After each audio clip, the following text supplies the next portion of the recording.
Aman günden mübarra eylesin. Hiç görmeyeyim inşallah. Her yerde bağ olmaz dedeceğim, her yerde bostan. Her gün çıkartanmaz yüreğim parstan. Nadan kam elinden bir vafa dostan. Düşmanın da dilgananı yapsın.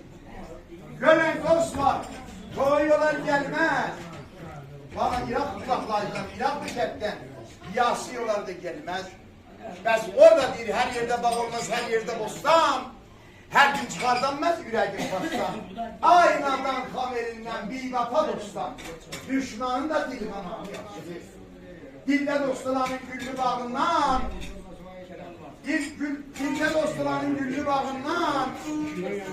Leyletten vurulan son dudağından. Öleynene veren bal kıymağından. Öz neneyin zəhrimarı yapsın.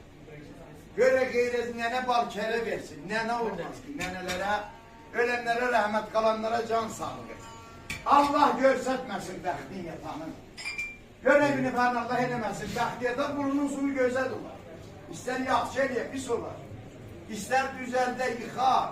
İster yaxşı danışa, sövüş olar. Allah görsetmeyey bəxtin yatanın. Aşıq söylə, sözün başa satanın. Ay oğlumuduna qalan atanın. Ay oğlumuduna qalan atanın. Nə qədər de çıxar canı yapsın. Allah eləsin, 50 oğlanı bir dəfəyə möhtac eləsin. Ama bir oğlum 50, bir dedəni 50 oğlana möhtac eləməsin. Axırda aşıq olar.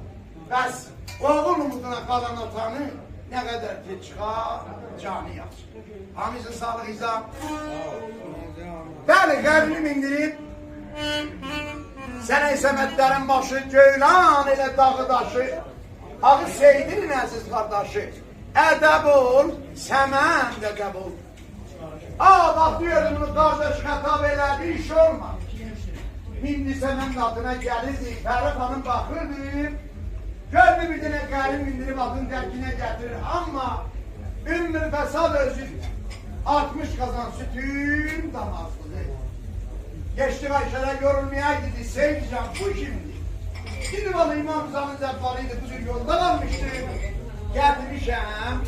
İnşallah memleketlerine giden olsa yollayayım diye. Dedi baba İmam Rıza'nın belinden vursun. Bu hardaydı İmam Rıza'nın zevvalıyla. Apar. Qərin aşbaşıydan. Her illahilerde kaçta koyma.